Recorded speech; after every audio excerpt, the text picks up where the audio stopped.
Hello everyone, this is Deepesh Manorani with you and welcome you at Utkarsh online school के इस channel पर आपका स्वागत है, अभिनंदन है। So my dear friend and students, आज मैं लेकर आया हूँ सीबीएसई क्लास 12 का revise syllabus for a business study examination session 2021 और 22 के लिए टर्म वाइज सिलेबस जो सीबीएसई ने डिक्लेयर किया है उसकी हम बात करने वाले हैं दोस्तों। तो टर्म वाइज सिलेबस आ चुका है और उसमें टर्म 1 और टर्म 2 के अकॉर्डिंग चैप्टर्स को, जो भी हमारे पास डिफरेंट चैप्टर्स हैं क्लास 12 के अंदर बिजनेस स्टडी में, उनको टर्म 1 में कुछ डिफरेंट चैप्टर्स डाल दिए गए हैं, टर्म 2 में डिफरेंट चैप्टर्स हैं।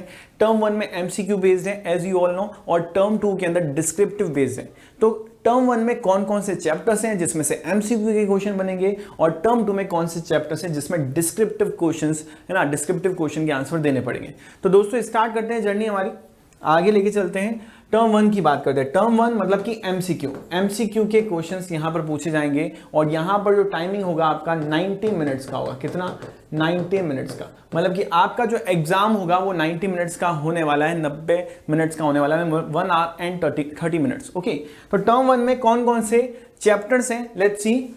यहां पे हमारे पास 2 बुक्स है बिजनेस स्टडीज की, जैसा आपको पता है। तो टर्म 1 की बात करें, एमसीक्यू बेस्ड क्वेश्चन पेपर पूरा आने वाला है। मतलब कि जो आप आंसर देने वाले हो वो ओएमआर शीट पे है ना, ओएमआर शीट पे आप आंसर दोगे, जिसपे आपको सर्कल करना पड़ेगा कि कौन सा ऑप्शन करेक्ट है। तो यहां पर टर्म 1 के अंदर हमारे पास पार्ट ए जो कि principle and function of management है, उसमें से 5 चैप्टर इंक्लूड है। Nature and significance of management, principles of management and then business environment and planning and organising. ये 5 चैप्टर पार्ट ए वाली बुक में से इंक्लूड है, मतलब कि फर्स्ट वाली बुक में से। पार्ट बी में से चैप्टर नंबर डायरेक्ट 11th वाला इंक्लूड किया है, मार्केटिंग मैनेजमेंट। तो यहां पर चैप्टर वाइज मार्किंग भी बता रखी है कि फर्स्ट 2 जो चैप्टर है वो है फर्स्ट 3 जो चैप्टर है वो है 16 मार्क्स के, और यहां पे प्लानिंग एंड ऑर्गेनाइजिंग दोनों मिलाकर है 14 मार्क्स के। मतलब कि पार्ट ए में से 30 मार्क के जो क्वेश्चन आएंगे वो यहां पर एमसीक्यू बेस्ड क्वेश्चन आने वाले, मल्टीपल चॉइस क्वेश्चन आने वाले। और मल्टीपल चॉइस क्वेश्चन जो होंगे, नॉर्मल क्वेश्चन तो आएंगे ही, मॉडरेट भी आएंगे, डिफिकल्ट भी आएंगे, और उसके साथ साथ यहां पर केस बेस्ड क्वेश्चन भी, एमसीक्यू जो क्वेश्चन आएंगे वो केस बेस्ड भी आएंगे। तो इस चीज का हमें ध्यान रखना है, केस बेस्ड भी आएंगे तो उसका हमें ध्यान रखना है। पार्ट बी की बात करें तो पार्ट बी में मार्केटिंग मैनेजमेंट है, ये अकेला ही चैप्टर 10 मार्क्स का है, ये अकेला इंडिविजुअल चैप्टर ही क्या है 10 मार्क्स का है। तो यहां पर मार्केटिंग मैनेजमेंट की वेटेज है 10 मार्क्स, और इसमें से भी क्या आने वाले, एमसीक्यूज आने वाले। मतलब कि एमसीक्यू पे फोकस कैसे होगा, जब हमारा कंसेप्ट क्लियर होगा, किसको लेकर, यहां पर इन सारे चैप्टर को लेकर। अगर कंसेप्ट क्लियर है, नॉलेज अच्छी है उस चैप्टर की, तो यहां पर हम एमसीक्यू को है ना इजीली अटेन कर पाएंगे। अगर यहां पर अच्छे से कंसेप्ट क्लियर नहीं किए तो किसी भी एमसीक्यू का आंसर देना बहुत टफ हो जाएगा, क्योंकि 90 मिनट्स है और क्वेश्चंस कितने आएंगे वो सारा बता दिया जाएगा बाद में। 40 मार्क्स का ये पूरा का पूरा हमारे पास है ना टर्म 1। तो टर्म 1, और उसमें सबसे लास्ट में देखो यहाँ पे बताया गया है प्रोजेक्ट वर्क। एक प्रोजेक्ट वर्क पूरे सेशन में हमें एक ही प्रोजेक्ट वर्क बनाना है, उसको 2 पार्ट्स में डिवाइड कर दिया जाएगा, है ना। यहाँ पे लिखा हुआ है कि जो एक प्रोजेक्ट वर्क बनाएंगे उसको डिवाइड कर देंगे दो पार्ट्स में, जो कि टर्म 1 में एक पार्ट काम आएगा और टर्म 2 के अंदर प्रोजेक्ट का सेकेंड पार्ट काम आएगा। एक प्रोजेक्ट वर्क जो है टर्म 1 के अंदर उसकी मार्किंग है 10 मार्क्स। तो टोटल हमारे पास कितने हो गए सर, 50 मार्क्स। एक बार देख लेते हैं कि चैप्टर्स के अंदर क्या क्या कंटेंट है, अगर हम बात करें यहां पर नेचर एंड सिग्निफिकेंस की, तो मैनेजमेंट की concept, objective importance, science art और प्रोफेशन मतलब कि नेचर की बात की गई है, लेवल्स की बात की गई है, POSDC मतलब कि मैनेजमेंट के फंक्शन की बात की गई है, planning organising staffing directing and controlling की बात, कोऑर्डिनेशन की कंसेप्ट एंड इंपोर्टेंस की बात की गई है। और चैप्टर 2 की बात करें तो 2 ही लोग हैं जिनके बारे में बात होगी, ऑब्वियसली फेयोल सर के बारे में और FW टेलर के बारे में। तो इन 2 की बातें हम इन चैप्टर्स में करेंगे प्रिंसिपल ऑफ मैनेजमेंट में।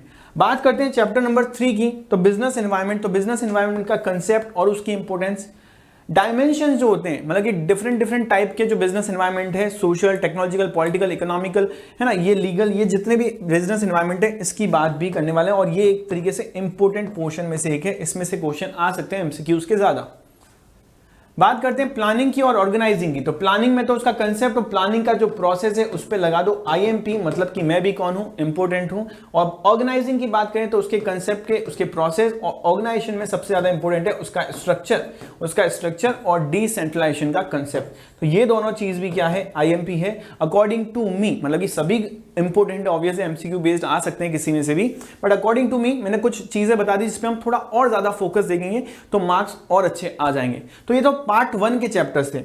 अब बात करें अगर पार्ट 2 की, तो उसमें 11th नंबर चैप्टर है मार्केटिंग मैनेजमेंट। मार्केटिंग मैनेजमेंट जो है इसमें हमारे पास कंसेप्ट आएगा, फिलोसॉफीज आएगी मार्केटिंग की, and then after marketing mix का कंसेप्ट है, वो भी बहुत क्या इंपॉर्टेंट है। प्रोडक्ट की ब्रांडिंग, लेबलिंग और पैकेजिंग, प्राइस का कंसेप्ट, फिजिकल डिस्ट्रीब्यूशन का कंसेप्ट, ये सारी चीजें भी हमारे कोर्स में है। ठीक है, तो ये हमारे पास मार्केटिंग मैनेजमेंट का पार्ट है। और यहां पर promotion, personal selling, sales promotion और एडवर्टाइजमेंट है, इस चैप्टर में से इंपॉर्टेंट है। प्रोजेक्ट की बात करें तो प्रोजेक्ट एक ही बनाना है हमको, जिसके 2 पार्ट्स होंगे, तो यहां पर काम आ जाएगा। ओनली 1 प्रोजेक्ट ही बनाना है जिसको 2 पार्ट में डिवाइड कर दिया जाएगा। देखो, जैसा कि हमें पता है कि टर्म 1 के सारे क्वेश्चन एमसीक्यू बेस्ड हैं, तो यहां पर इनकी प्रैक्टिस भी एमसीक्यू बेस्ड कराई जाएगी उत्कर्ष के ऐप पर। ठीक है ना, तो जो भी आप अटेंड करेंगे, जितनी भी क्लासेस आप अटेंड करेंगे, वहां पर आपको हर चैप्टर के बाद एमसीक्यू की प्रैक्टिस बहुत ज्यादा करवाई जाएगी, क्योंकि यहां पर एमसीक्यू बेस्ड क्वेश्चन पूछे जा रहे हैं। बात करते हैं टर्म 2 की। टर्म 2 मतलब कि कौन से क्वेश्चंस आएंगे सर? लेंथी क्वेश्चंस के आंसर लिखने पड़ेंगे। कैसे क्वेश्चन? डिस्क्रिप्टिव क्वेश्चन के आंसर देने पड़ेंगे। तो यहां पे आंसर कैसे होंगे?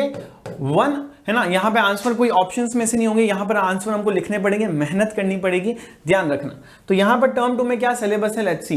तो 6, 7 और 8 मतलब कि पीओ वहां आ चुका है, एसडीसी यहां आ गया पार्ट 1 में से। पार्ट ए की जो बुक है, मतलब कि फर्स्ट वाली बुक में से 6 नंबर, 7 नंबर और 8 नंबर चैप्टर, मतलब कि स्टाफिंग, डायरेक्टिंग और कंट्रोलिंग जो है वो यहां पर आने वाला है। और तीनों मिलकर कितने मार्क्स हैं सर? 20 मार्क्स के। और पार्ट बी के बचे हुए चैप्टर, मतलब कि मार्केटिंग मैनेजमेंट वहां आ चुका था, और यहां पर बचे कितने? एफएम मतलब कि फाइनेंशियल मैनेजमेंट, फाइनेंशियल मार्केट और कंज्यूमर प्रोटेक्शन। ये दोनों जो चैप्टर हैं, ये दोनों मिलकर आएंगे 15 मार्क्स के। और लास्ट जो है कंज्यूमर प्रोटेक्शन, ये आएगा हमारे पास 5 मार्क्स का चैप्टर।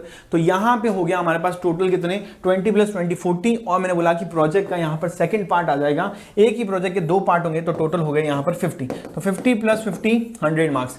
इस बार देखो प्रोजेक्ट में भी हमें अच्छा मिल गया कि हमें हाफ प्रोजेक्ट तो फर्स्ट टर्म में यूज हो जाएगा, और सेकंड प्रोजेक्ट मतलब कि हाफ प्रोजेक्ट जो होगा सेकंड टर्म में यूज हो जाएगा। तो एक ही प्रोजेक्ट के मार्क्स 2 मिल जाएंगे, 10 मार्क्स यहां पर कट कर दिए गए, तो अच्छे से हम परफॉर्म कर सकते हैं। अगर प्रोजेक्ट में कोई मिस्टेक भी हुई है तो नेक्स्ट टाइम अच्छे से मार्क्स आ सकते हैं। ठीक है, अब यहां पे देखते हैं कि स्टाफिंग में कौन कौन सी चीजें आ रही है। स्टाफिंग के स्टाफिंग अगर सबसे ज्यादा इंपॉर्टेंट है, स्टाफिंग का प्रोसेस, रिक्रूटमेंट का प्रोसेस और सिलेक्शन का प्रोसेस। ये तीनों ही चीजें स्टाफिंग में से बहुत इंपॉर्टेंट है, और तीनों ही चीजें एमसीक्यू बेस्ड जो क्वेश्चन है उससे नहीं बनेंगे, और डायरेक्ट क्वेश्चन पूछे जा सकते हैं। रिक्रूटमेंट का प्रोसेस पूछा जा सकता है, स्टाफिंग का प्रोसेस पूछा जा सकता है, और सिलेक्शन का प्रोसेस पूछा जा सकता है। ट्रेनिंग एंड डेवलपमेंट भी एक अच्छा टॉपिक है, जिसमें बहुत सी चीजें सीखने को मिलेगी, डिफरेंट मेथड्स ऑफ ट्रेनिंग मिलेंगे, जॉब, ऑन द जॉब और ऑफ द जॉब की ट्रेनिंग के बारे में बताया जाएगा। ये सारी चीजें स्टाफिंग से सीखने को मिलेगी। डायरेक्टिंग की बात करें तो डायरेक्टिंग का कंसेप्ट, डायरेक्टिंग के एलिमेंट्स, और यहां पर सबसे इंपॉर्टेंट है कि मास्लो की जो थ्योरी है वो सीखेंगे। फाइनेंशियल और नॉन फाइनेंशियल इंसेंटिव्स, कैसे मोटिवेट कर सकते हैं हम अपने एम्प्लॉइज को फाइनेंशियली तरीके से और नॉन फाइनेंशियली तरीके से, है ना, क्या क्या मेथड से हमारे पास उसकी सैलरी को इंक्रीज करके उसको एक पोस्ट से दूसरी पोस्ट प्रोवाइड करके, है ना। तो यहां पे हम प्रमोशन कैसे कर सकते हैं उसकी बात करेंगे। लीडरशिप भी होगा इसी के अंदर, जिसमें हम different type of leadership, different style of leadership सीखने वाले। कम्युनिकेशन की बात करें तो उसका कंसेप्ट, फॉर्मल और इनफॉर्मल कम्युनिकेशन की बात करेंगे। और कंट्रोलिंग वाले चैप्टर से देखें तो यहां पर कंट्रोलिंग का जो प्रोसेस है वहां पे लगा देंगे आईएमपी। मैं भी इंपॉर्टेंट हूं, तो आईएमपी ये वाला टॉपिक इंपॉर्टेंट है। ठीक है, अब बात करते हैं एफएम की, पार्ट बी का जो चैप्टर नंबर 9 मतलब कि पार्ट बी का जो चैप्टर नंबर 1 है उसकी बात करते हैं। तो फाइनेंशियल मैनेजमेंट आता है। फाइनेंशियल मैनेजमेंट क्या कहता है? फाइनेंशियल मैनेजमेंट कहता है कंसेप्ट, रोल और ऑब्जेक्टिव्स की बात करता है। कंसेप्ट, रोल और ऑब्जेक्टिव की बात करता है।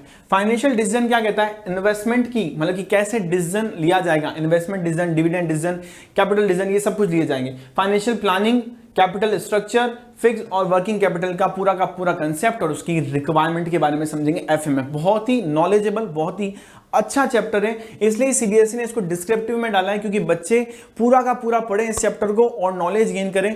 प्रैक्टिकली लाइफ में आने वाला, काम आने वाला बहुत ही अच्छा चैप्टर है। ठीक है, अब बात करते हैं नेक्स्ट चैप्टर फाइनेंशियल मार्केट की। फाइनेंशियल मार्केट भी अगेन बहुत ही अच्छा चैप्टर है, सीबीएसई ने जानबूझकर इसको डिस्क्रिप्टिव में डाला है। क्यों?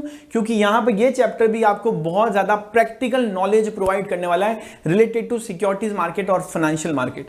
तो फाइनेंशियल मार्केट का concept, function and types, money market और उसके इंस्ट्रूमेंट, कैपिटल मार्केट और उसके इंस्ट्रूमेंट, दोनों में जो डिफरेंस है वो भी आ सकता है। तो यहां पे मैं बोलूंगा डिफरेंस को भी पढ़ना जरूरी है।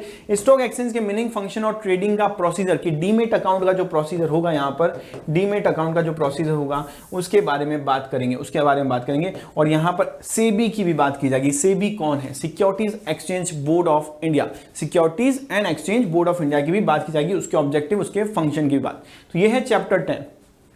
अब बात करते हैं लास्ट चैप्टर पार्ट बी का, कंज्यूमर प्रोटेक्शन की बात करेंगे। तो कंज्यूमर प्रोटेक्शन का कंसेप्ट जो है 2019 के अकॉर्डिंग सीखेंगे।